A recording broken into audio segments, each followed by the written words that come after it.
Nëse tenton të bësh rob i mirë i Allahut, patjetër se do të gjesh vështirësi. Po pastaj lirin e fitoi dhe i shijoi të mirat e sabrit për hir të Allahut në këtë dynja. Pastaj do të vjen lehtësimi.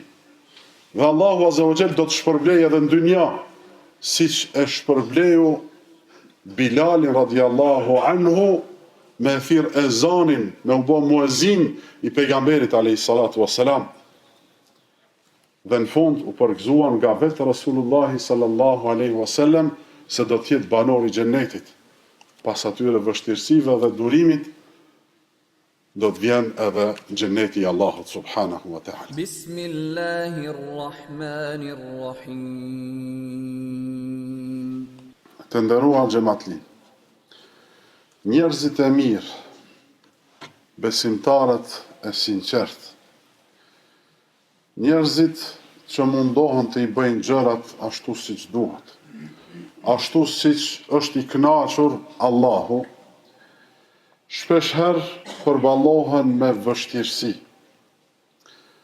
përballohen me padrejtësi nga të tjerët, sulmohen, shahen, nënçmohen, torturohen, bile dhe mund të vriten. Por gjitha këto janë sprova, janë kalitje, janë pastrim, ngritje dhe përgatitje për një fitore më të madhe. Ata që të shkaktojnë të tjerët prej mërzisë, lodhjes, sikletit, shndroje në forcë, shndroje në energji pozitive, shndroje në motiv për të vazhduar se me lejen e Allahut një ditë do të triumfosh. Një ditë do të fitosh dhe Allahu do të jetë i kënaqur prej teje. Allahu i madhruar lidhe me këtë thot: a menduat ju se do të hyni në xhennet pa ju goditur ato që i goditën ata para jush? A menduat se do të hyni në xhennet pa u lodhur, pa u munduar, pa hekur pak? Do t'ju gjej juve, do t'ju godet juve ato gjëra që i kanë godit të tjerët ma herët, prej popujve të mahershëm. Vazhdon Allahu a thot, ata u preken nga varfëria, vështirësitë ndryshme dhe u tronditën aq shumë sa që edhe i dërguari i tyre, pejgamberi i tyre, pejgamberët e tyre në përgjithësi dhe ata që besuan thanë, kur do të vijë ndihma e Allahut? Kur do të na vjen ndihma prej Allahut e të dalin nga kjo vështirësi? Ja pra, ndihma e Allahut është afër. Ata që ishin para jush, thot pejgamberi alayhis salatu wassalam, merrej një prej tyre dhe i hapej një grop në tokë. Pastaj i vihej shara mbi kokën e tij dhe e prisnin në dysh, por asgjë nuk e largonte nga feja e tij. Nuk janë zbrapsur shkaku i këtyre mundimeve dhe torturave. Të tjerëve u krihej mishi me krejher prej hekurit, deri në kock, por asgjë nuk i largonte nga feja e tyre. Ata qëndronin për hir të Allahut me një durim të pakrahasueshëm.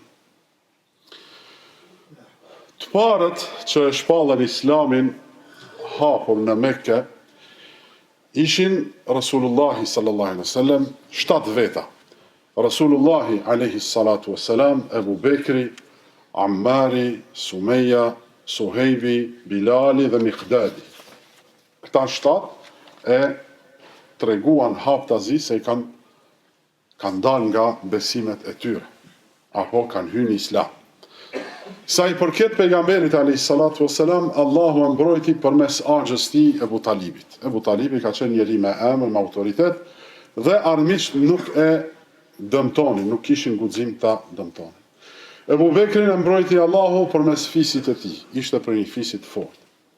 Ndërsa të tjerët i kapën i dhujtarët dhe i torturuan në mënyrat më të rënda.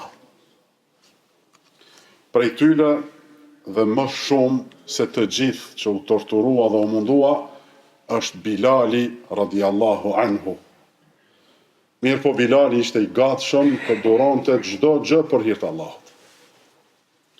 Mushrikët e morën dhe torturuan rënd që ta largonin nga Islamin, por ai i priti me vendosmëri dhe sabër të pakrahasueshëm. Kur ata e shtonin torturën, atij ju shtonte durimi dhe besimi edhe më shumë. Zotëria i tij, Umejet ibn Khalaf, e nxirrte në mes të ditës kur vapa ishte më e madhe, temperatura ishte më e lartë.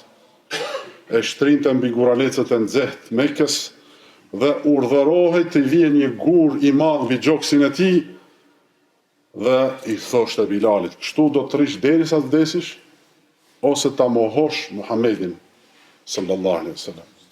Nëse nuk i lavdron Zotët ton, do të bëjmë shembull ndëshkimi për gjithë sklevrit.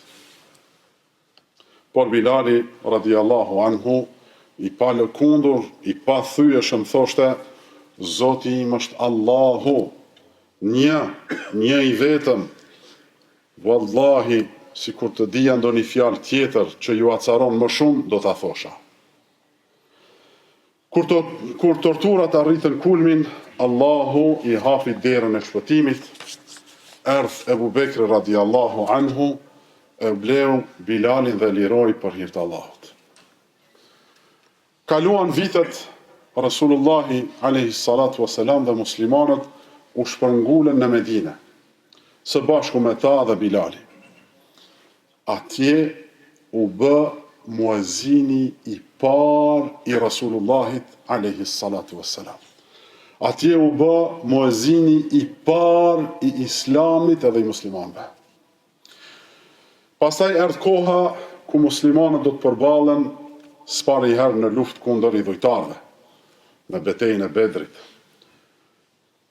Patjetër se edhe Bilali duhet të ishte në krah të Rasulullahit alayhi salatu wassalam.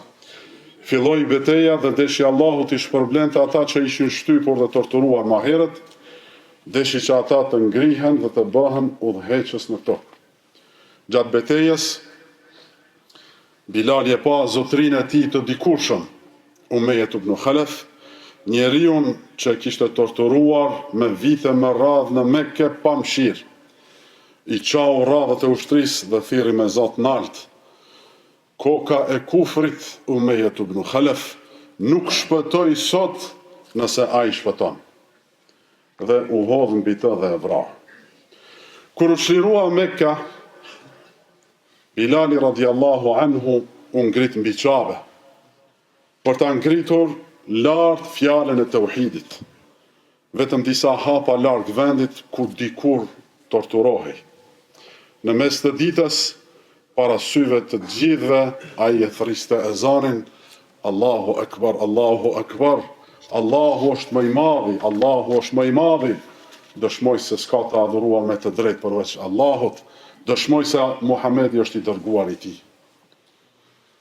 Vëllezër të nderuar, Bilali nuk e fitoi këtë pozitë të lartë në Islam përveç se pas sprovave të ndryshme, durimit dhe sakrificës së madhe. Allah i lartësuar thot, o besimtar, po na drejtohet Allahu neve dhe gjithë besimtarëve deri në ditën e Kiametit. O besimtar, duroni, qëndroni të palëkundur në besimin tuaj, bëhuni të fortë dhe kini frikë vetëm Allahut që të shpëtoni. Ajo që u ndodhi muslimanëve në Mekka, sprovat, mundimet dhe padrejtësitë në të vërtet ishin përgatitje për një brez të ri. Nuk kaloi shumë kohë e Allahu i nderoi të shtypurit, u dha fuqi, i bëri prijes në tokë. Pejgamberi sallallahu alaihi wasallam e përgëzoi Bilalin me xhenet dhe i tha, o Bilal, më trego veprën më shpresdhënëse që ke bërë në Islam, sepse unë kam dëgjuar zhurmën e hapave tua para meje në xhenet. Durimi dhe sabri janë qels i lehtësimit.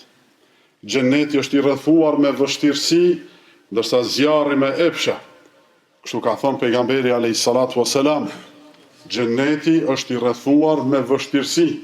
Për të hyrë brenda duhet të kalosh në përvështirësi, ndërsa xhehenemi, zjarri, është i rrethuar me epshe. Nëse depërton në të, nëse i bën ato epshe, do ta shosh dhe do ta gjesh veten në xhehenem.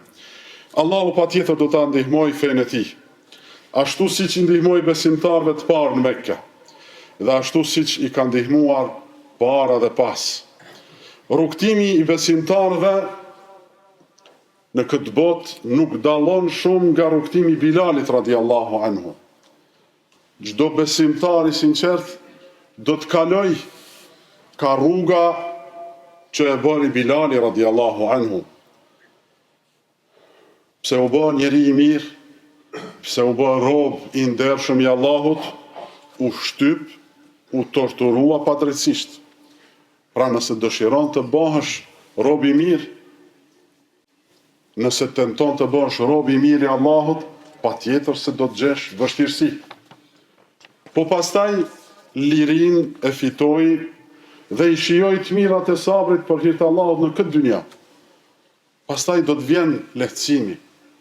Dhe Allahu azza wa jall do të shpërblej edhe në dynja, siç e shpërbleu Bilalin radiallahu anhu me thirr ezanin, me u bë muezin i pejgamberit alayhi salatu wassalam. Dhe në fund u përgëzuan nga vetë Rasulullahi sallallahu alaihi wasallam se do të jetë banor i xhennetit. Pas atyre vështirësive dhe durimit, do të vjen edhe xheneti i Allahut subhanahu wa taala. Elus Allahun na falë dhe na mëshiroj. Elus Allahun na ndihmoj të ecim sikur ata që ecën, të i marrim ata për shembull. Elusme Allahun azza wa jall na jep sinqeritet në fjalë dhe në vepra. Aqulu ma tasma'una wastaghfirullaha li wa lakum.